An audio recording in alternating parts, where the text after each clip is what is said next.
to, I won't say 2 nations, for all of our nations.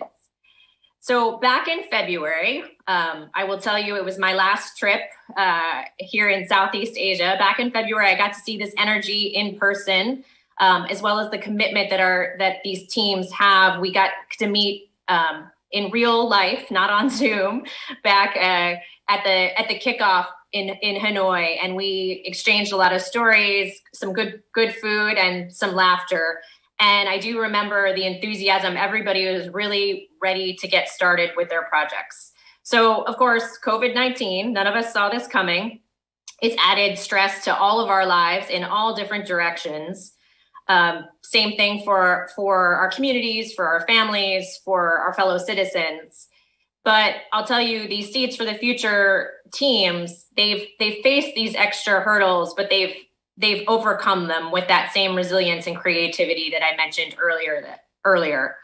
I'm really impressed how people have taken advantage of such a unprecedented situation and turned it into an opportunity. They have exhibited ingenuity and resourcefulness in adapting their projects and their activities to adequately address the needs of their communities.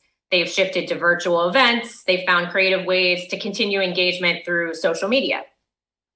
So joining us for tonight's event, we have teams from Brunei, Indonesia, Philippines, and Timor-Leste. And they're going to talk about the positive outcomes of their projects, as well as some of the lessons that they've learned and the challenges they've overcome. So the 2020 YSEALI Seeds for the Future teams, they absolutely show us that Southeast Asia create change at the local and regional level. While we're going to discuss some of the highlights of this year's YSEALI Seeds for the Future program, we're not only looking backwards, we're also going to look forward, and we're going to look to the future. And I think all of us need a look to a bright future these days, don't we? So I'm happy to share the very good news that the State Department is going to fund another year of YSEALI Seeds for the Future program in 2021. So anyone that's watching, if you're interested in applying for next year's competition, please follow YSEALI. We're on Facebook, we're on Instagram, we're on Twitter, and there on those 3 platforms you can learn some more information about the process. So with that, I just want to say thank you to everybody for sharing their stories. Please keep in mind that staying positive and hopeful and engaged with your friends, your community, with each other through this YSEALI network, it's really important for all of us during such a challenging time. And I do hope that this event is going to help all of you it's going to encourage all of you to consider how you can be involved in your communities and perhaps exert some control over a very, very confusing and uncontrollable situation. So I think sometimes doing good for others gives you a little dose of optimism and makes you feel a little bit more in control. So I encourage you to get out there, help your communities, and learn from the teams that are here today. So with that, thank you very much, and I will turn it back over to Natalia.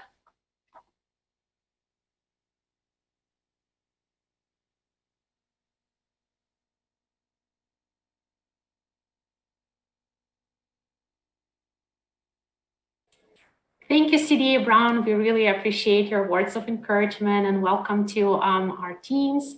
And like we said earlier, today we are celebrating our 2020 YSEALI Seeds teams.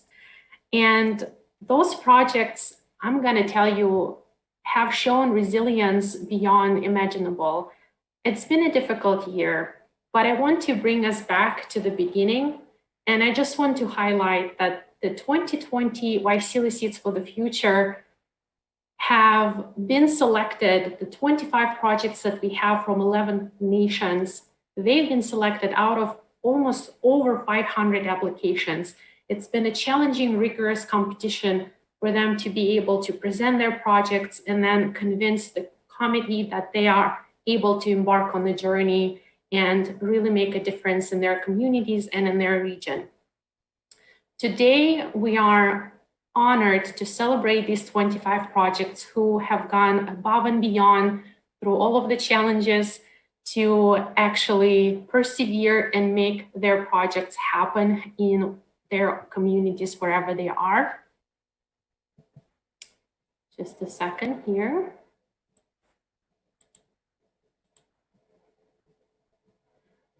Back in Hanoi, in Vietnam, in February 2020, that's when we met with our 25 teams for the first time. The teams came together during a 2-day workshop to get trained, get to know each other, create this new community of a cohort of change makers. The 25 projects have been awarded grants anywhere from $6,000 to $15,000 to implement their projects during the 9 month of their project implementation. Just a second. Making sure that we see the slides here.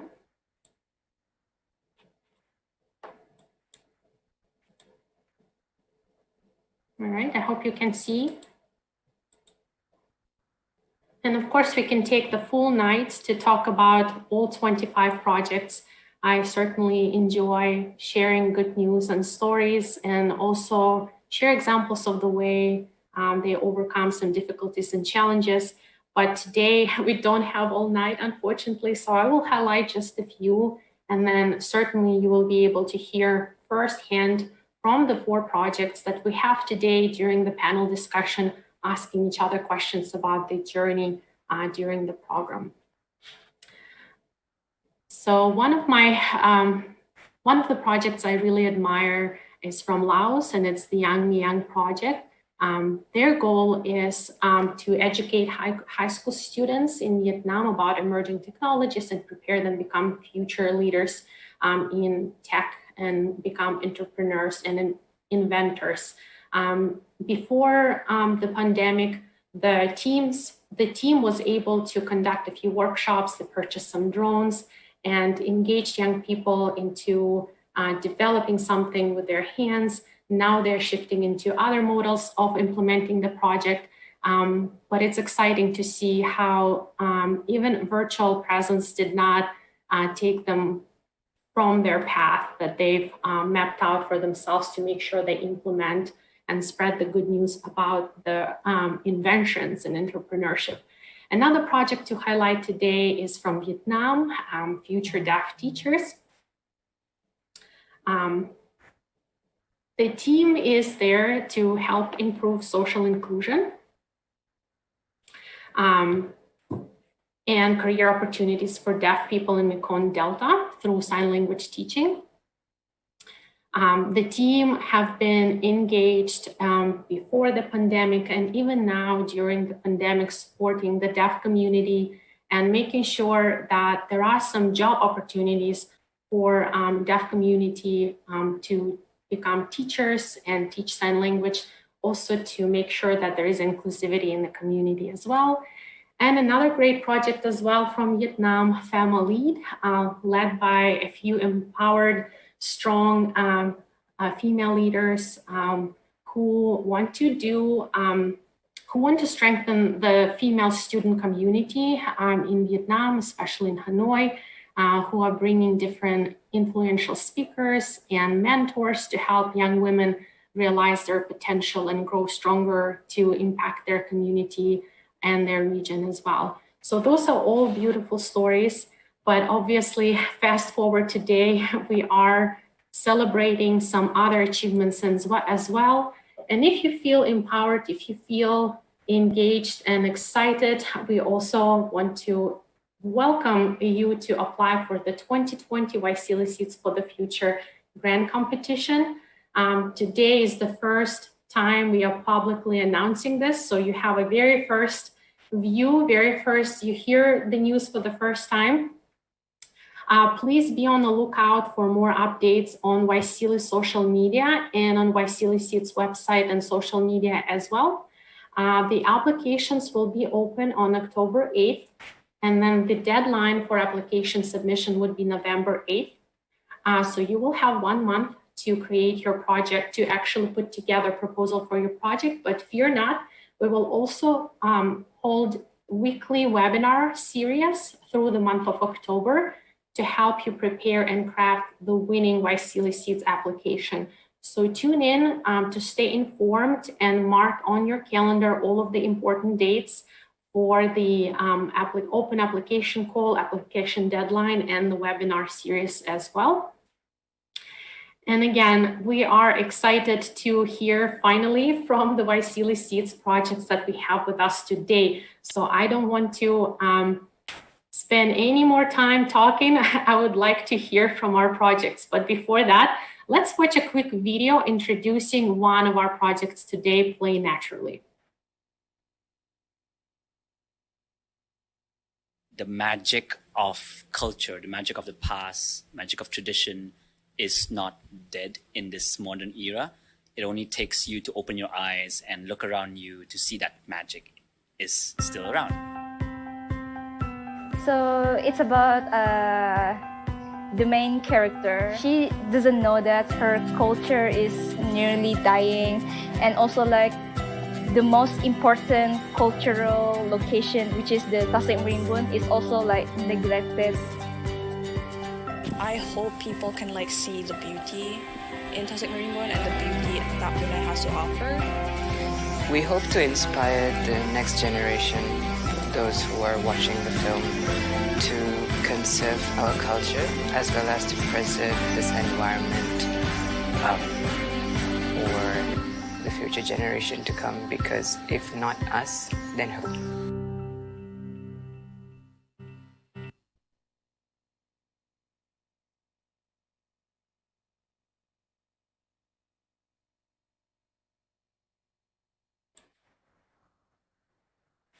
I feel so inspired looking at the beautiful views. Today we have our special guests, and I would like them to introduce themselves now. Hi everyone, my name is Sylvia and I'm from Singapore. So I'm representing my project Play Naturally, which is a conservation filmmaking program that's based in Brunei, in Tasik Merimbun, which is Brunei's largest black water lake and also ASEAN heritage site. So as you can see from the video that was prepared, we are currently in the midst of our program, where we just held a series of workshops for our 15 or so participants who are budding young filmmakers, and they have been connecting with local conservationists, the indigenous community that is living in Tasik Merimbun, as well as with local filmmakers, to learn more about different perspectives on Tasik Merimbun. And they're going to be creating short films that are inspired at everything that they have learned and about nature, in order to make a short film about Tasik Merimbun, which we will be showcasing in Brunei in mid-November. And with our program, we really hope to be able to help people see nature in a different way and to understand how nature is so closely tied to local cultures and identities. So yeah, that's our hope. And thank you for having me on the panel. Hi everyone, my name is Keb Cuevas. I'm from the Philippines. I'm the project leader of Project Grow ASEAN, which is a digital agriculture training program for agriculture students, agriculture professionals, and farmers. And we know that in Southeast Asia, it's the way on how we do things with regards to agriculture is not yet digitalized, and we hope to transform the agriculture sector towards what it should be in the years to come. So we help farmers in transforming their production towards the use of smartphones, e-commerce, and then digital finance, and as well as agriculture professionals in the use of data science, artificial intelligence, and machine learning towards growing ASEAN towards its full potential. So let's grow together in Grow ASEAN. Thank you. Hi everyone, my name is Putri. Today I'm representing my project team from Indonesia called Latih ID, which means Train Indonesia in English word. So what is Latih ID? Latih ID or latihid.com is an online learning platform that provides free and high quality training courses for small and medium enterprises across Indonesia. Our purpose is to provide equal learning opportunities for SMEs to grow their talents and succeed in the competitive market. We are doing it in a new way, whereby we exploit the technology and tailor all the training courses to meet the needs and requirements of Indonesian SMEs. By today, we have produced 33 training courses and acquired over 4,000 users that come from 34 provinces in Indonesia. The courses vary from marketing, financial management, legal aspects, human resource management, and other categories that are needed by SMEs. Currently, we are committed and growing because we are driven by our purpose, which is to create a bigger impact and contribute in advancing Indonesian SMEs. Thank you very much.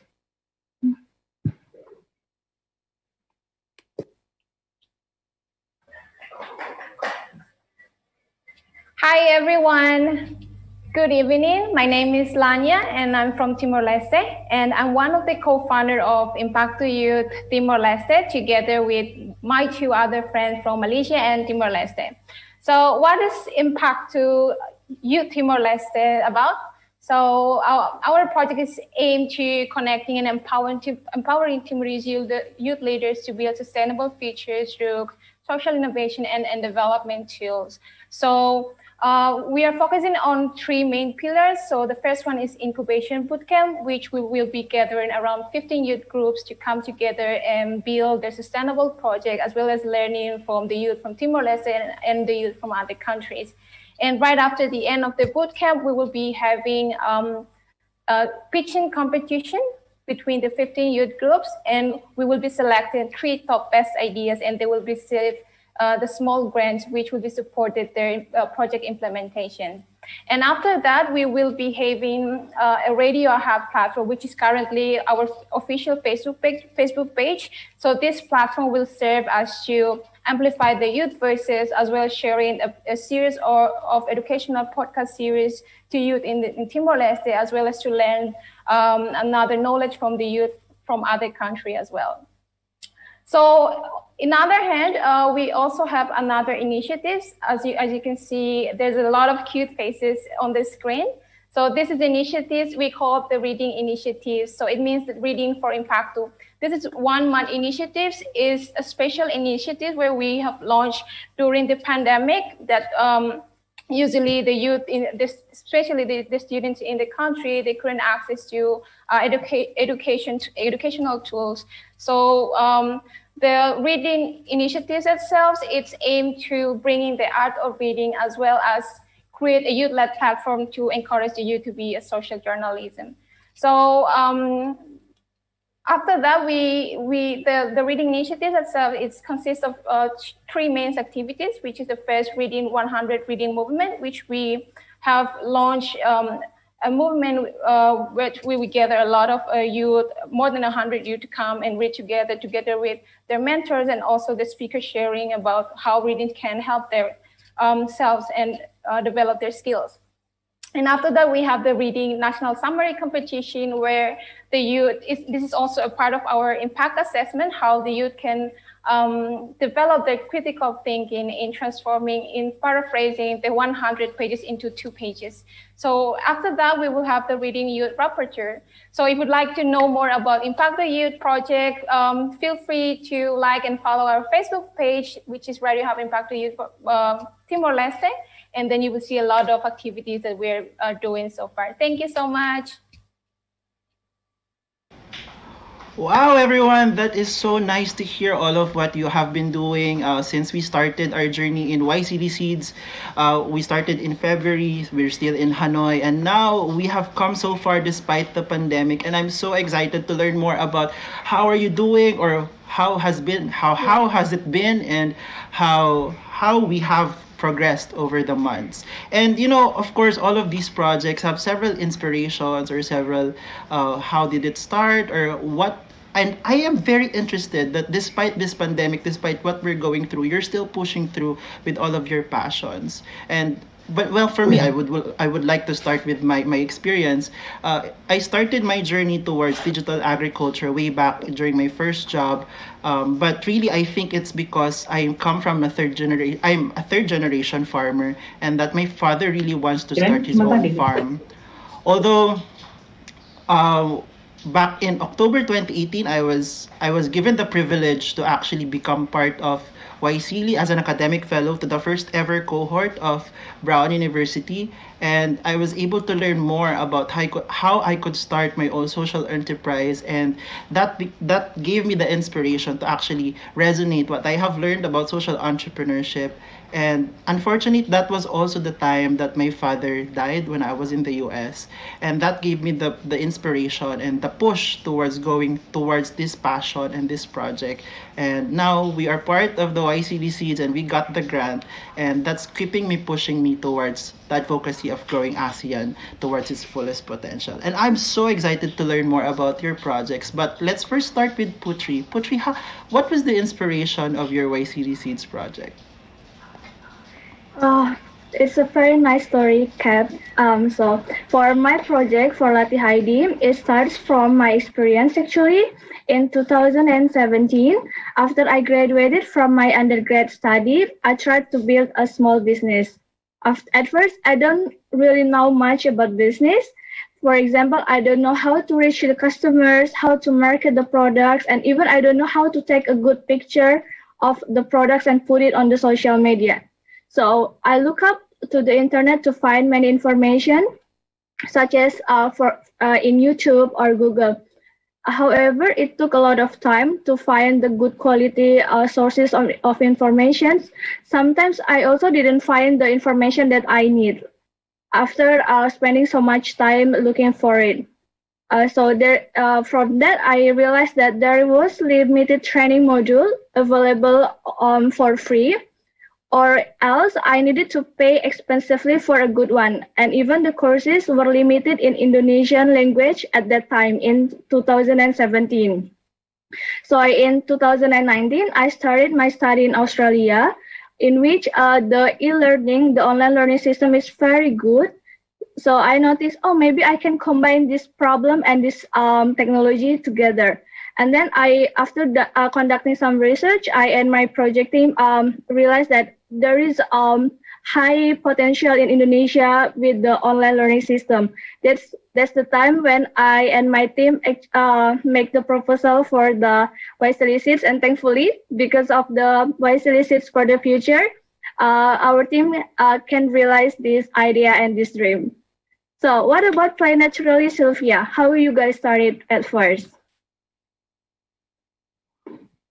Right. For us, just like Cap, I also went on the YSEALI Academic Fellowship in 2018, and that was where I met my co-founder, Jazzy, who's from Brunei, and who started Play Naturally with me. So on our academic fellowship, we visited a lot of the national parks in the States, in Hawaii and California, and we heard a lot from indigenous communities about how their heritage and culture were really closely tied to the national parks that they inhabit.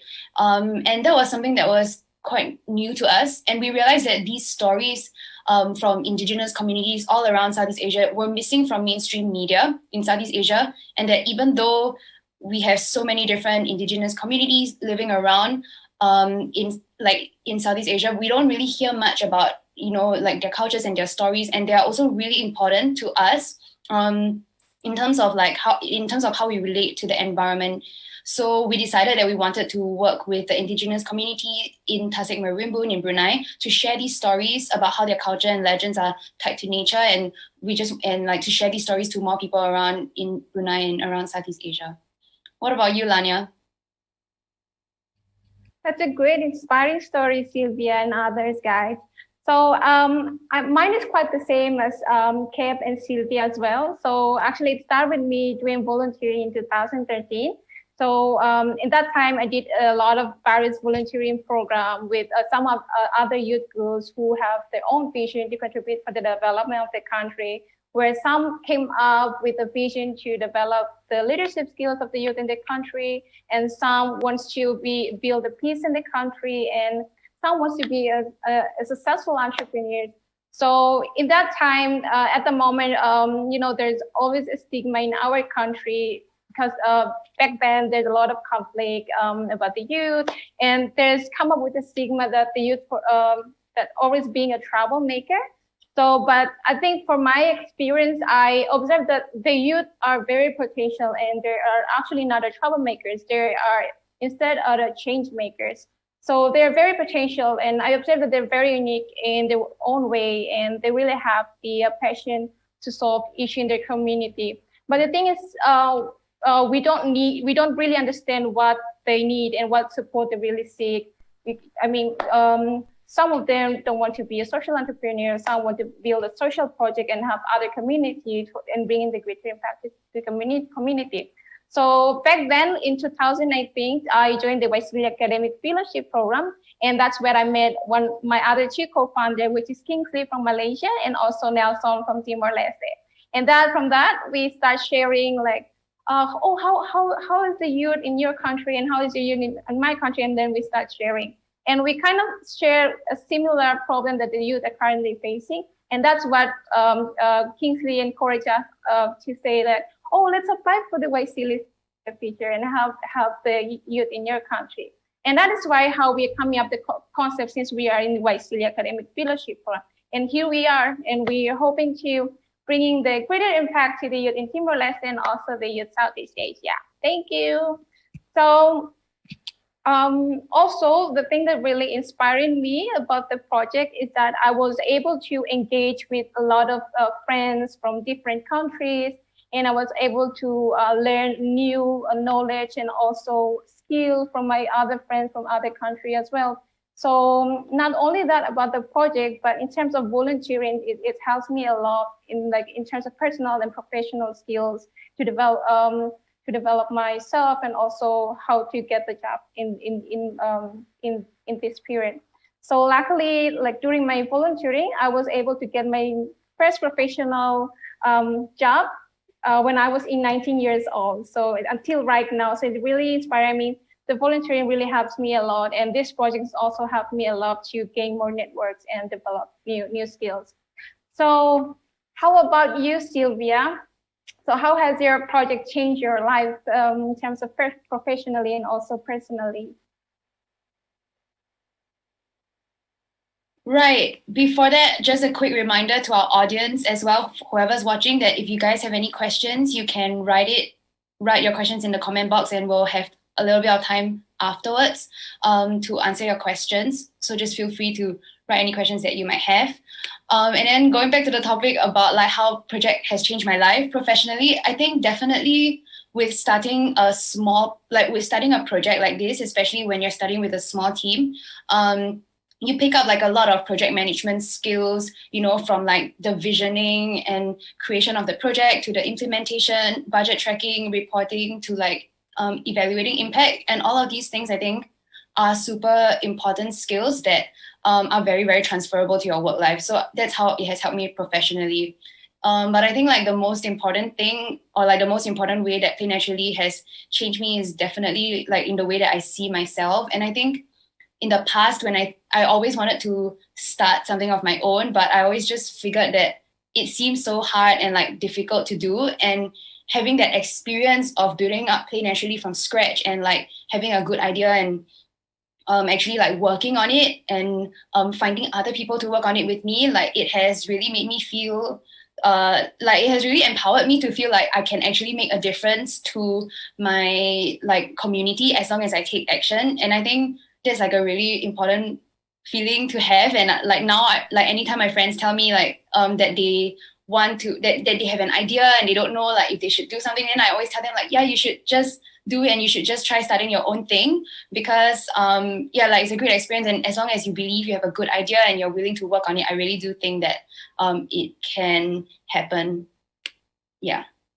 What about you, Putri? How has it changed your life? You're muted. Okay. Yeah, that's very nice, Sylvia and Lania. Yeah, for me, implementing this Latih ID project has become daily parts of my life, actually, and it has changed many aspects of my life. But the main thing that I learned is to believe that we can do anything, don't limit ourselves, and don't be afraid to embrace new challenge. So when we first got the announcement that we received the YSEALI Seeds on February, Actually, we were really confused. We didn't know even where to start our project. And no one in our project team had prior experiences in developing online learning platform or producing training courses, and most of us are just graduated from university, and we also have limited network with SMEs, small and medium enterprises in Indonesia, or even the training providers. So we start from zero knowledge actually. However, along we implemented this project step by step, and thankfully now our website, you guys can visit it through latihaidi.com, has been launched since May 2020, and we can produce the training courses regularly now. But previously we faced many challenges to ensure the production of the modules. Okay, and we have been also previously we tried to approach so many institutions and speakers to participate in our training courses, but now we have been also contacted by many people and many institutions because they are interested to take part in our project. So this is very nice, and even until now it still amazes me how this project can go this far until now. So it really has changed my life a lot. What about you, Cap? You must also learn something from your project, right? Can you share it with us?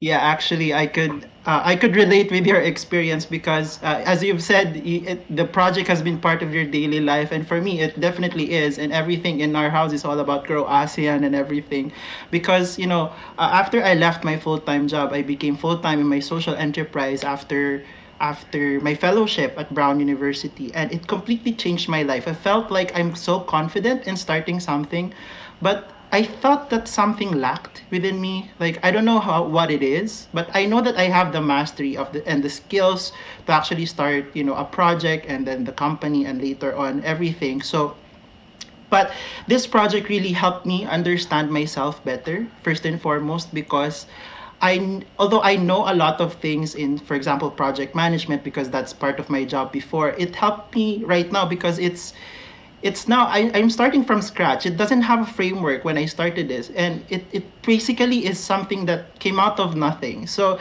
I was able to get it from my own core, and now I was able to find its direction wherever I want to do it. So it gave me a lot of confidence. But of course, in running a project big as Grow ASEAN, which aims to actually change the landscape of the agriculture sector, it's so hard, and there are a lot of obstacles, especially if you're running two organizations. I'm running Tagani, which is my social enterprise, and actually also a startup. So, balancing the both, it made me realize that everything that you learn in school is practically nothing if you don't practice it. So right now, it gave me a lot of those, practical learnings, and it completely changed my life because I'm able to learn more with the people that I touch, even though we are now in the pandemic and the Philippines is practically the worst in the number of cases. I was able still to touch more lives as much as possible, and I'm learning at the same time with their challenges. And I think that's how this project changed me, and I'm able to learn from, not just teach people about digital agriculture, and I'm able to learn more about them as well. So I think number one, knowledge, I have that, but now I have more wisdom. As prior to starting here, I've earned a lot of wisdom regarding starting a project, and now I can have something that I have on my own, or the project that we have together as a team. Oh yeah, you bring up a really good point, Cap. I was also what about the rest of you guys? Like, especially now with COVID, how has it? Like, what kind of obstacles did you guys have to overcome to do this, especially with COVID? Also, a reminder to everyone to post your questions on the comment box in the Facebook. Yeah.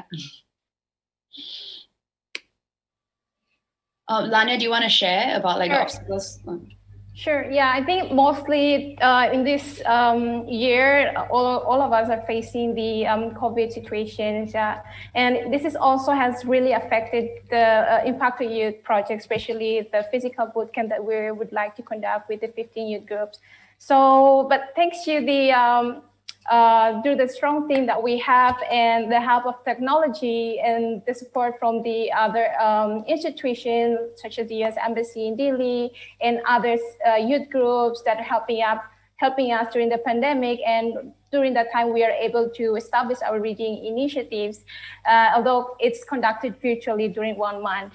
And we are so happy that during this pandemic, although we have been facing so many difficulties time that we cannot see each other physically, but we can still communicating through virtual, like Facebook chat and Zoom call, that has really given and impactful for the youth, especially the students in Timor-Leste, to stay productive during these pandemic situations. And one of the results that we have gained after these reading initiatives is that after the reading competition, as I mentioned previously, we also have one of our winner who is currently establishing his own social enterprise, which is selling the books, the bestseller books, to other youth in Timor-Leste. So it's really inspiring him through the reading initiatives, and he was able to provide this sort of services and products to the youth in our country. And I think this is also one of the problems that the youth are facing, which is the lack of the books, distribution of the book in other countries to this. But he finally were able to establish this and help other youth to put the importance of reading itself. So although I think for me is that even though we are facing in this COVID situation, as long as we have a good communication and a strong team and who are passionate to do what we are going to do, then everything will be possible, because together we are stronger. I love that, together we are stronger. Thank you. So how about you, Putri? So what obstacles did you have to overcome, and how do you do that? Okay. Actually, I totally relate to Lania, but maybe I will start from the obstacles first. Seems like everyone's biggest challenge related to COVID-19, but it is quite different for Latih ID team, since our main project is to deliver the training modules via online platform. So actually we can, if we have to do the offline workshops, we cannot really do it because of the health protocol. But for us, we just need to have an online meeting with our team members just to deliver the products. But actually, initially in our proposal for YSEALI Seeds, we were also planning to conduct the offline workshops in several cities in Indonesia, but we altered it into online webinars. So we conducted like 3 or 5 online webinars because of the COVID-19. I guess the main challenge for our team is how to produce excellent training courses, since we want to ensure that the courses can really improve the skills of the Indonesian SMEs effectively. We don't want just to tick the box like, okay, we produce the training courses, but it doesn't really help to improve the Indonesian SMEs.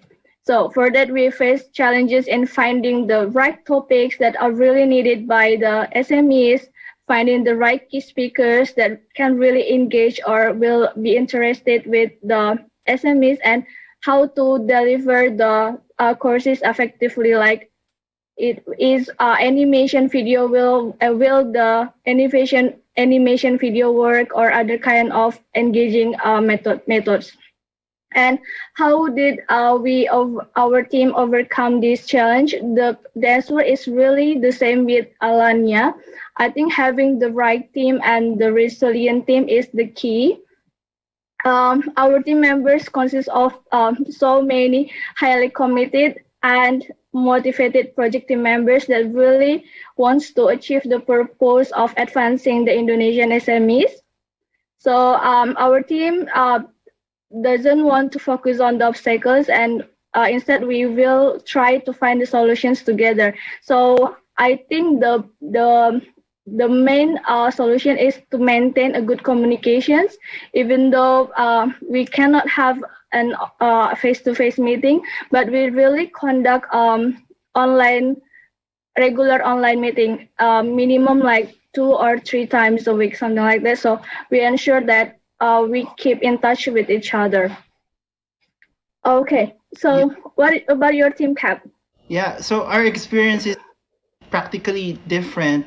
But what I'm very interested about your project is that you were able to bring it online. And actually, if the people wants to learn more about your projects, they could probably go to YSEALISeeds.org and not just learn about Lati Heidi or Play Naturally, Grow ASEAN, and then Impact to Timor-Leste, but all the projects in YSEALI Seeds. So just go to YSEALISeeds.org to learn more about all of those amazing projects that are currently impacting a lot of people despite the pandemic.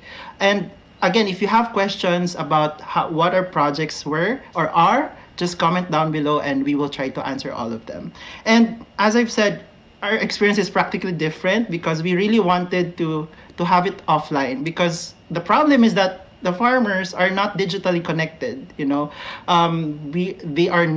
not have smartphones, they do not have internet connection. But right now, because of the pandemic, we were supposed to have the boot camps in the 3 major groups of islands in the Philippines, and we were not able to do that because, of course, travel is not permitted.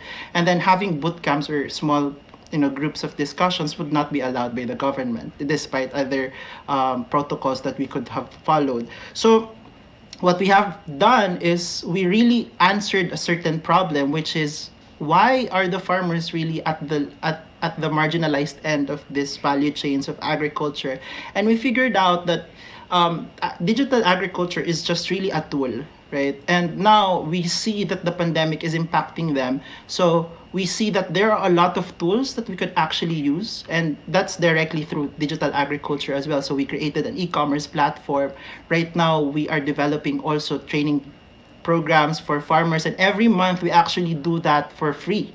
So we have done a lot, and despite I see the pandemic as an obstacle, I also see this as an opportunity, because actually right now we have developed a farm management tool with our team. So probably next month we will be able to launch that. And the pandemic has also given us a lot of partnership opportunities. Just for example, I'm not sure if I'm allowed to share this, but we were able to get a sponsorship from Partners, one of the largest telecommunication companies in the Philippines, to distribute smartphones and SIM cards, because that's what the farmers need right now, especially if we're talking about digitalization and digital transformation. So rather than seeing things as obstacles, we should see it as opportunities on how we could impact more people. And now what I see with Grow ASEAN is that we will be able to have a team of digital farmers and digital agriculturists. And digital agriculture as a field is something new, not just in the Philippines or Southeast Asia, but in the world. So the future is so bright because we were able to get the grant. And I'm sure that you also have other plans with your projects. I want to know more about them. Before that, can I quickly just share as well, because I feel like I really relate a lot to what you say, Cap, about how difficult it is to transition for COVID-19, because for Play Naturally as well, initially we were supposed to be running an outdoor theatre production in Tasik Merimbun that's about Tasik Merimbun, that will be bringing a lot of people to nature, and that just completely couldn't happen at all because of the restrictions that were around social gathering, not just in Brunei but all around ASEAN, and all around the world. And theatre production is not really something that you can easily transition into doing virtually. So we really struggled with that. So it was really quite difficult for us. And then we really had to kind of think back to what was the starting point of the project.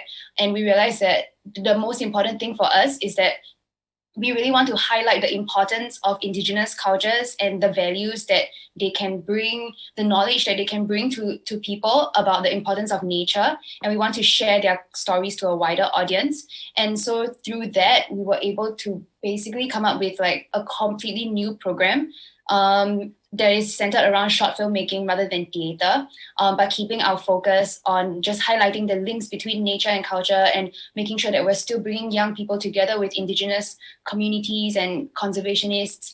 And after that, we also kind of had to make sure that we had to make a lot of new connections and find collaboration opportunities with short filmmakers and theater production companies that not theater production, but like film production companies that we didn't have access to before. So as you say as well, like it's really also a big opportunity that COVID has brought to us, because before this we didn't have any of these contacts, and it is through this and through the changing of our project that we managed to make all these new connections. And I think for me as well, as somebody who is working remotely from Singapore on a project in Brunei, it also makes it in a way, because we're all just working together online a lot anyway. So I actually do feel like more as if I'm part of the team than I think I would have if there wasn't COVID. Yeah. So what changed regarding your project is that from theater you're now focusing on filmmaking, right? So how do you see like the project would progress in the coming months? All right. Yeah, I would. Well, so we are having our short films that will be releasing in November, and then after that, that's kind of the end, and that's nearing the end of the grant opportunity. But I think it's also important for us to remember that even though the project implementation timeline is only a year, but the interest and the problem that we're working on, which is to bring more people into an awareness of nature and culture and all the ways that they are important, it will continue. So we will definitely want to continue to work on it in whatever ways that we can find. I think we have to reassess. We have to sit back and evaluate if what we're doing is really the best way to be contributing to this problem. And if not, then we may try to find other ways of helping. And I think for me, I would actually really hope to help other people set up their own projects that is centered around nature-based solutions or promoting local stories and culture or around art. Because a big motivation for Play Naturally is about inspiring other people to also step up and do something for their community, and to get people to realize that it's actually really easy, and as long as we try, we really can make a difference. And we also had this example of someone in Yogyakarta who actually found out about our project. Shout out to Hannah. So she actually started a conservation theatre production earlier this year in February called Earthen. So we really hope to be able to do more of things like that. Yeah. What about you guys? Yeah. The project will probably would end in 2 months' time, and there's so much still to do, right? And for me, it's more of now we have to pivot, or scale, because the Seeds grant is just actually very small. It's not that large, and we really have to be resourceful if we have these big dreams of helping more people and scaling up. And although the Seeds was very impactful for us because we were able to kickstart the project, I think the challenge now for us is making more impact without the Seeds, or probably making more resources out of it. So for us, it's really more of partnerships with organizations.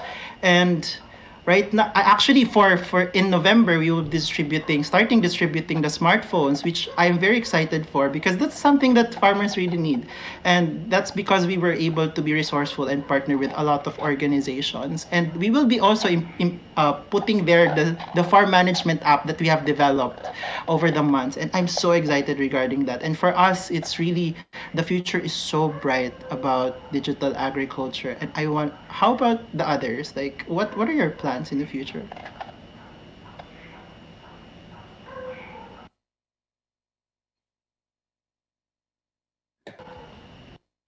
How about you, Lanya? Or Putri, how about you? What are your plans? Okay. It's really amazing to see how you guys have a great funding at after the end of our YSEALI Seeds project. Our team also has a plan to keep growing Latih Heidi to amplify the impacts. Hopefully, we can scale up as well. So we are for the next year, we are planning to keep releasing the more training courses online and improve the website continuously. We also consider to launch other types of product. Currently, we only have online courses and also online webinars. But then we are hopeful that maybe we can also produce one-on-one coaching or consulting, community platform, or even an apps, who knows, so that we can really reach more people and make it more engaging. What about you, Lania? Yeah, so first of all, thank you so much, guys. It's really an inspiring scaling up program that you guys have been planning to do.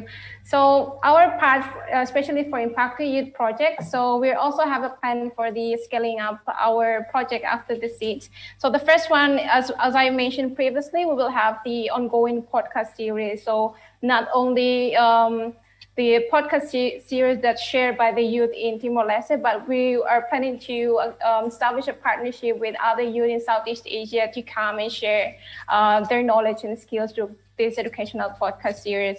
So far we have already established a partnership or network with some other community radio in Timor-Leste, and hopefully we will work together to featuring not only in our Radio Hub Facebook page, but we'd also featuring in the radio community that in Timor-Leste. And also, we are planning to launch the second reading initiatives. So right after the reading initiatives, we actually received invitation from the government institution, one of the Secretary of State of Youth and Sport, and they encourage us to establish another reading initiative, as this has bring a lot of impact to the students. But this time we will expand this program to other target beneficiaries, and we will be implementing, we will be focused on 3 different languages. So will be English, also Portuguese, and also in our dialect, which is Tetum. So, and also in the future, we are hoping to be serve as a social innovation consultant to other institutions and other groups who are hoping to have our support in terms of having a creative projects and developing their project ideas to be more sustainable.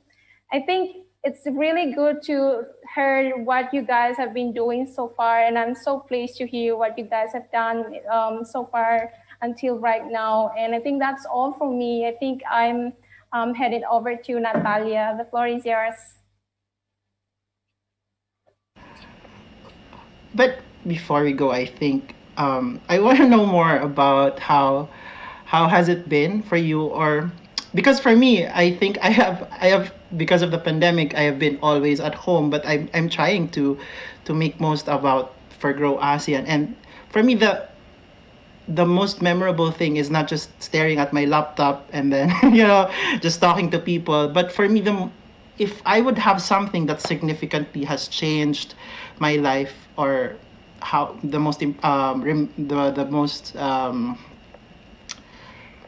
best memory about the project is that I'm able to teach, I'm able to transfer the knowledge, and there are a lot of my students, even farmers and then agriculture professionals, they're able to thank me after. So for me, that's a very good sign of, wow, you've done your job well, and that has greatly impacted me, because I told myself after those kinds of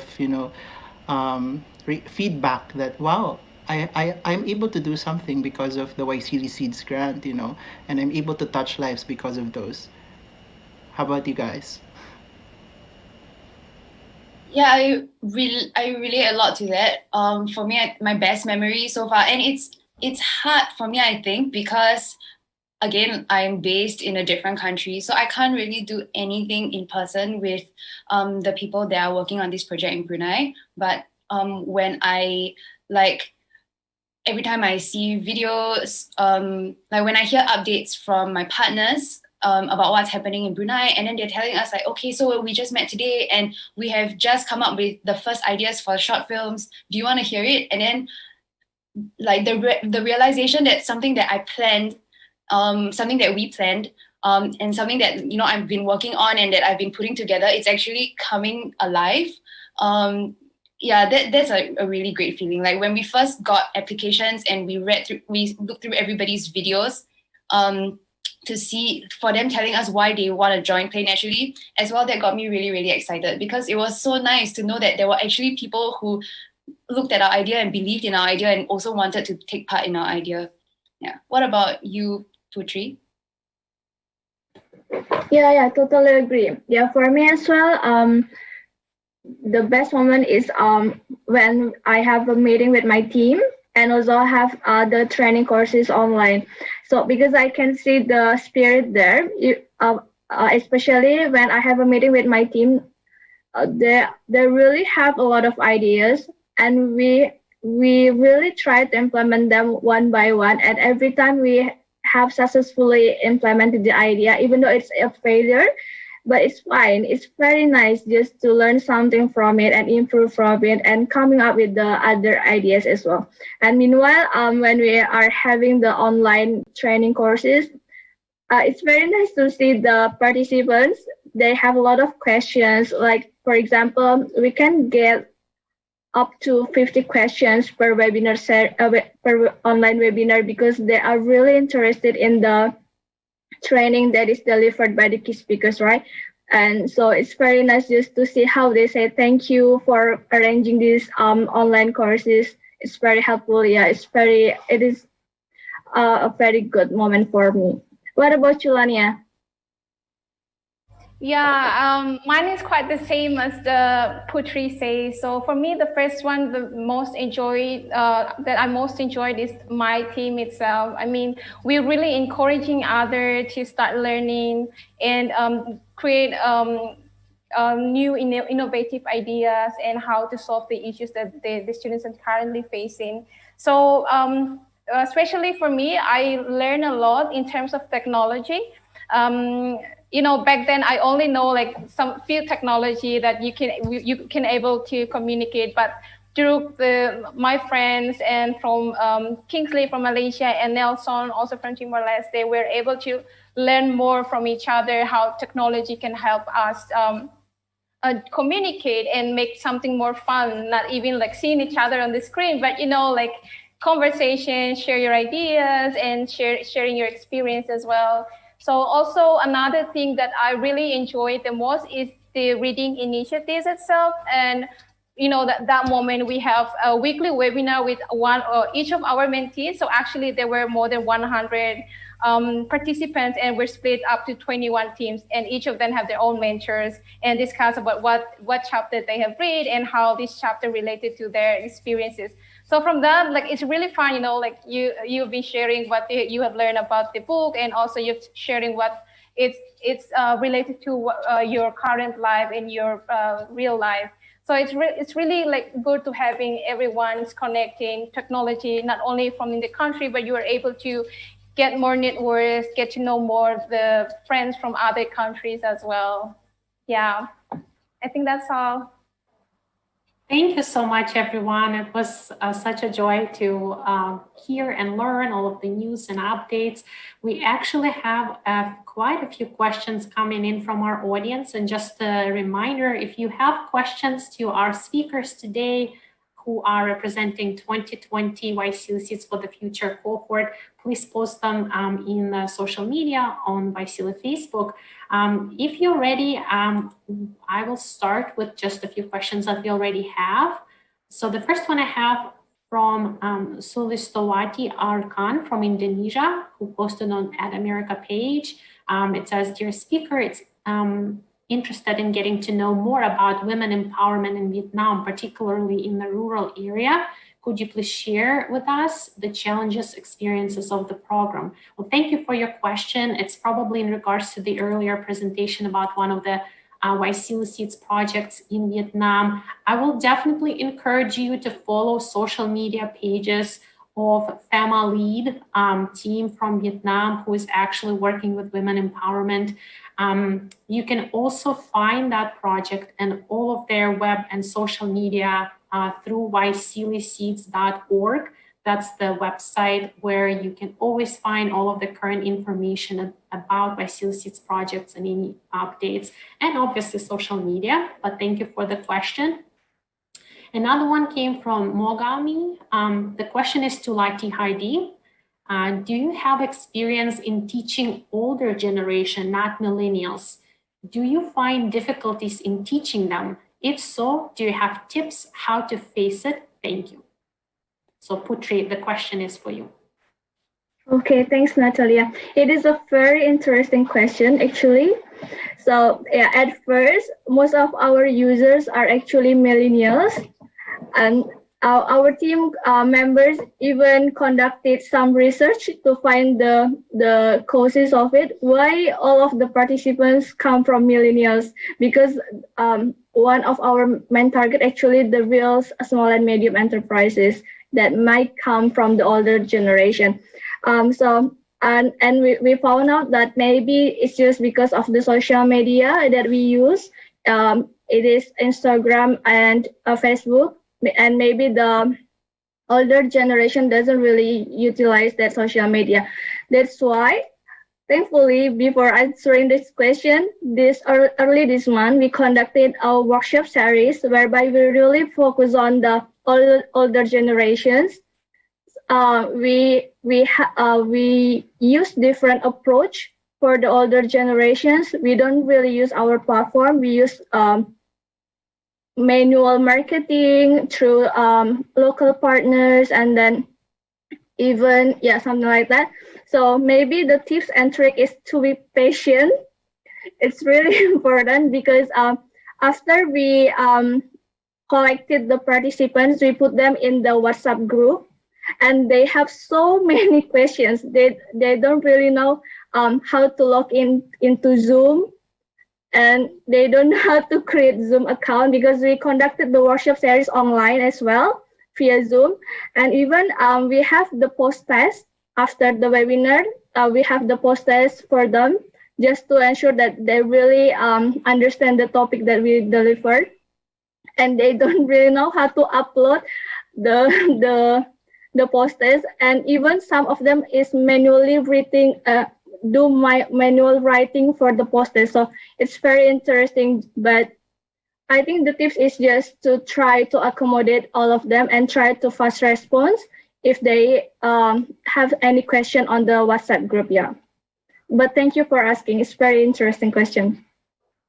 Thank you, Putri. Another question comes from Febriana Tambunan from Indonesia, and they posted on YSEALI Facebook. My question is for Play Naturally. So Sylvia, that's for you.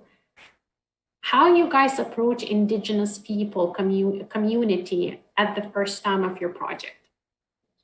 That's a really good question. Yeah, and it's definitely something that we want to represent very sensitively, because both me and my co-founder Jazzy and most of the people that are working with us, we don't come from Indigenous backgrounds. So the reason that how we decided to work in Tasik Marimbun is because my partner Jazzy, she used to work with a travel company that runs trips there. So we actually approached the Indigenous community through the Dusun people who are living there through this travel company that helped us to kind of like make the first link. And then after that, so that was how we were first introduced to them. And then after that, we definitely made sure to like so when I first went to Brunei, then one of the first things that we did was also to like visit the community and then like introduce ourselves and then tell them like what we wanted to do and ask them, you know, what they think of our idea. And very thankfully, they were very supportive of it, because the Dusun community that's living in Tasik Marimbun, a lot of them have already moved away.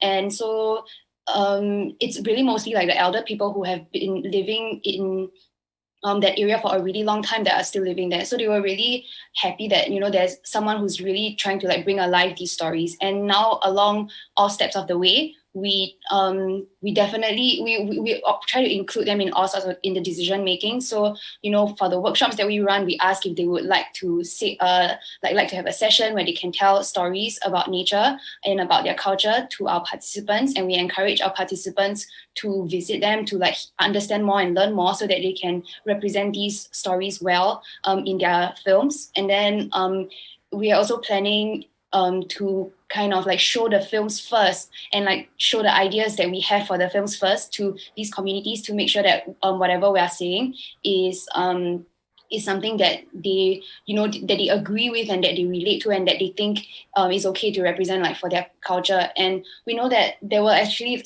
I wasn't there, so I don't really know. I mean, of course it's true, but I wasn't there to see it. But one of the girls who joined our program, she is Padusun, and I heard from my co-founder that she was so touched that we were doing this, or like she got very emotional when during the workshop when we were introducing these concepts and talking about these stories. And for me and for us, we're just really glad that we can be that that other people also see value in what we do, and that we are really like helping someone, or like making people feel seen and giving like a platform that people appreciate when we're doing what we're doing.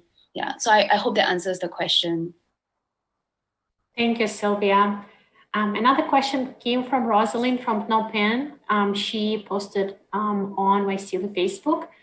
You guys are truly an inspiration to all speakers. In your opinion, what makes your project a winning YSEALI Seeds project? Any useful tips for the incoming future applicants? Thank you. We'll just get a couple answers from you guys. For me, in my opinion, it would always be answering a particular need for your country, and you would know it by knowing the news or talking to your representatives from the U.S. Embassy. And of course, I think the most important part of the Seeds program is the budget. Like, up to the last centavo, it should be budgeted, and you should know what is your program from start to end. So I think that mastery of budgeting, even during the project, is very important. So I think the strength would be in the budgeting. I might add another tips. Maybe conducted some research. You can follow the YSEALI Seeds Instagram account or the YSEALI Seeds website, whereby there are a lot of previous projects there with their description. So maybe you can take a look with what they have done, and maybe because there are a lot of previous projects, maybe you can relate to one of them just to ensure that they received the YSEALI Seeds icon today, something like that. Yeah, but you have to be innovative at least, or creative about. Yeah, definitely. Yeah. I think for my project, having an idea that you do believe is good and is different and is new definitely helps. And to add on to what Putri and Cap were already saying about budgeting and researching, I think when you're writing the proposal, you should keep in mind that it's not like the person who's reading it, when they read your proposal, they have to be able to see the project happen in their head. So you have to do your best to describe it in a way that they can actually see it happening. And I think, hope that helps. Yeah, having a structure to your project, probably, or pillars, I think that's a key word. Having pillars to your project or objectives would really help. Great answers, everybody. Sure, I think I would like to add one more, is that your solution or your ideas has to be specific and also has to be related to what the problem that you are addressing. So, and also your team, your team has to be like in one vision as well. I mean, everyone has to commit to do what the project is going to do. The key is also has to be in the team. It has to be coming with one mission and vision to addressing this issue as well. Yeah. Yeah. Yes, thank you. Great points, everybody. I would just add, if you are curious to learn more how to build a successful YSEALI Seeds for the future application for the upcoming 2021 grants competition, please stay tuned. Check YSEALI social media and YSEALI Seeds website, as the application will be open on October 8th, but the following week we will be actually hosting weekly webinars, specifically talking about how to structure your grant proposal so you make it stronger. And we will be inviting other YSEALI Seeds grantees as well to share their tips and advice, so stay tuned. And we are off to more questions. Another one comes from June Rimontila from the Philippines. And this is to Kevin. So Kevin, I am not an agriculture graduate, but I'm currently upskilling my digital skills by enrolling online programming classes internationally. I'm interested in how AI ML is being used in agriculture. How can I join your initiative? Yeah, that's a good question. How can we use AI and ML for agriculture? And there are actually a lot of use cases. For those who don't know about AI and ML, this is artificial intelligence and machine learning. So it's the use of, it's like statistics with code. You code with statistics. So you mix statistics with programming. So what are the use cases? Well, for us, it's about knowing the preferences of what, for example, in an e-commerce platform, knowing about the preferences of the people we are transacting with, it's very important so that we could project it towards harvest or the supply, where the farmers would farm it or produce it later on. Another use case of AI would probably be in learning about the production. What would be the harvest size? The supply availability. So it's more of, projecting and learning more.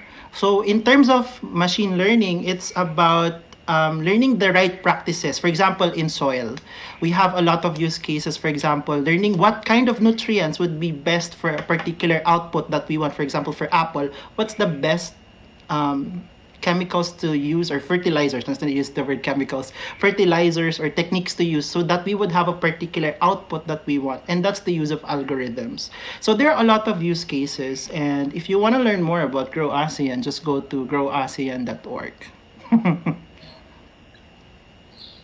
Excellent. I always like to learn more. Every time we have some event or meeting, Keb is teaching us all more about his incredible work and innovations that his team is doing in digital agriculture. We have just a few more minutes left. So if you have any last moment burning questions, please feel free to post them. And we are moving to a next question from Ardi Makarim from Indonesia. The question came from YSEALI Facebook. Question for all speakers. How do you make sure the impact of your project is sustainable rather than being a one-time project? Thank you. Wow, that's a good question. And that actually defines what most YSEALI Seeds project grantees would be. It's not a one-time project, right? And a lot of my co-panelists would agree with that, because we make sure that our projects would have long-lasting effects, and actually our proposals would have the outcomes and outputs. So we particularly want more of the outcomes than the outputs. And I guess other more panelists would have a point of view on this. I guess to add on to our response as well, just earlier on about like what makes a good proposal, I think you also have to make a strong case for why your project can be, or the impact of your project can be sustainable. So I think in the case of Play Naturally, the way that it has progressed now is that since we're going to be making short films, and one of the impacts of that would and we'll be like uploading the short films for free, and we hope that that's a way that we can have like add to the conversation and have lasting impact that way, in terms of putting out the information that we have learned from this project so far on culture and nature and indigenous communities, in a place where people can see it. And we do have plans to kind of like expand on our project, and we do hope that in the future maybe our website, which is play-naturally.com, can become like a depository of information on Tasik Marimbun and on like conservation and culture in that area.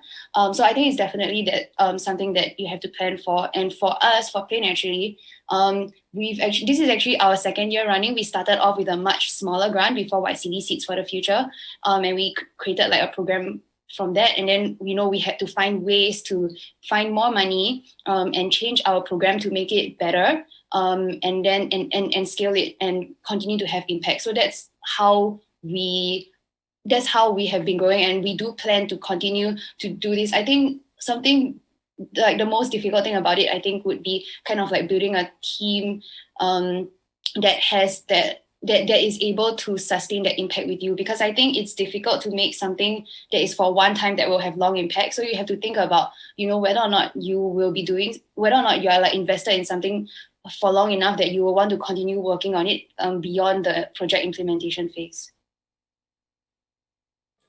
Thank you, Sylvia. Thank you. Great points, everyone. Next question is from Pairara from Timor-Leste. My question to Impact to Youth, Timor-Leste. How do you socialize this program to youth in rural areas? Thank you, Pairara. That's a great question, actually. So we actually has anticipated this question. So yeah, so basically what Impact to Youth project is actually doing right now is, we are most focusing on the Dili right now because we are based in Dili, but the project itself are targeting the youth in rural areas as well, because we know there's a lot of youth who really need support is the youth from the rural areas. So what we are doing in order for them to know about the project is, first we have the online platform, which is Radio Hub. We know that there's a lot of Timorese youth around the Timor-Leste are actually having their own Facebook page, and also since I have also joined in several youth groups, so wherever we do the workshop in other municipalities, and I also try to do a short explanation about what is Radio Hub Impact to and how we are going to support the youth groups. So in terms of the boot camp, so we are mainly targeting the youth in rural areas. So what we do in order for the youth in other municipalities to access to these opportunities is, first we have launched the first registration we call it the Call for Youth Network, the Impact to Youth Network. So this Facebook group will serve as together all of the youth groups around Timor-Leste to come together and share what are the projects that they are doing and what social project that they have come. Because by the end of the boot camp, prior to the boot camp, we will have the call for proposal, which we are hoping everyone, the youth groups, especially in rural areas, to also come and apply for these opportunities. So this is what we're doing, and it's currently ongoing. So if other colleagues from Timor-Leste, if you have some friends from other municipalities who are doing a social project that really needs support in terms of developing their knowledge and also develop support in terms of financially, please do ask them to register and sign up, and they can join the Facebook group, and then from that, we will start sharing the call for proposal, and then they all can apply and access to these opportunities. I think that's answered your questions. Thank you so much. Thank you, everybody, for all of your amazing questions. Unfortunately, we don't have quite enough time to address all of the questions. So if you still are curious to learn more about other teams, please follow them on their social media, and you can direct your questions to their social media accounts. And again, you can find each project's contact information through YSEALISeeds.org. That's our website where all of the information on each teams could be easily found. Just to wrap this up, I have one question that some of you might be able to answer, and just to finish us off, here it comes. From the Instagram page, the question is, since the pandemic forced projects to be online, how would you reach underserved and marginal communities?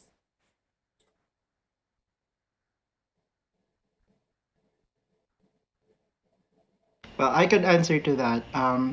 So for us, when the pandemic started, we were scrambling on how could we help farmers using the grant, and we initially started a crowdfunding campaign so that we could start an e-commerce platform. So that's something that's outside of the grant initially, and we were able to start it because of that, and we pivoted our project, and now we plan to make it a lot more sustainable, the e-commerce platform. So for me, it's all about helping farmers bring their produce now to the markets, because there were a lot of lockdowns of boundaries here and there. So now we want to make this project more sustainable with that.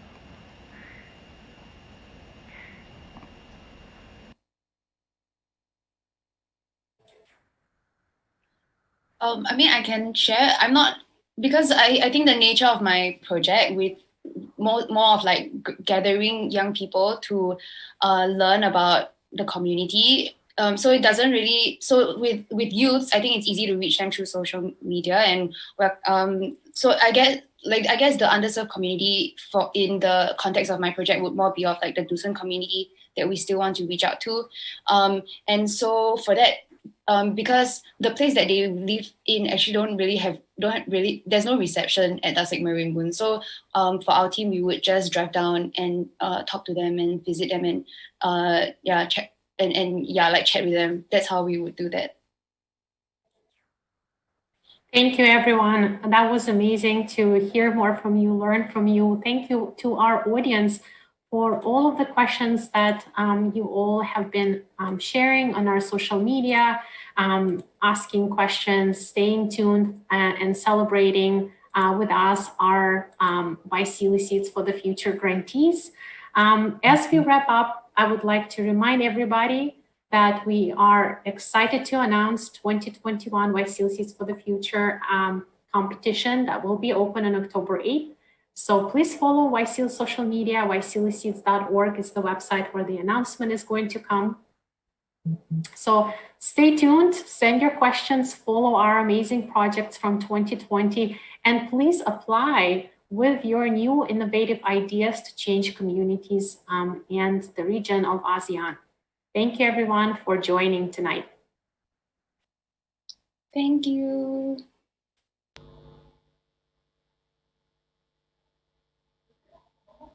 Okay, thank you so much to our speakers and moderators for today's session. Earlier in the event, we asked our audience members a question. True or false? The YSEALI community consists of bright young leaders aged 20 to 30 years old who are making a difference in their communities. And the correct answer to that is false. The YSEALI community consists of bright young leaders aged 18 to 35 years old who are making a difference in their communities, countries, and regions.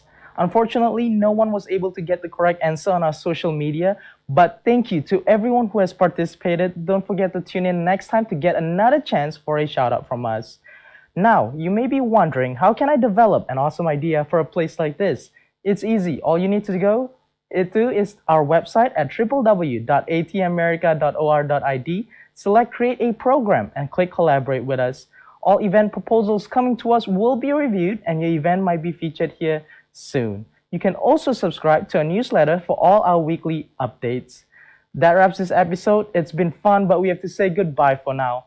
Follow our Twitter, Facebook, and Instagram at @ATMerica for all our fun contents, event updates, and so much more. You can also subscribe to our YouTube channel. Thanks again, everyone, for joining. My name is James, and see you all next time at the next At America TV episode. Goodbye.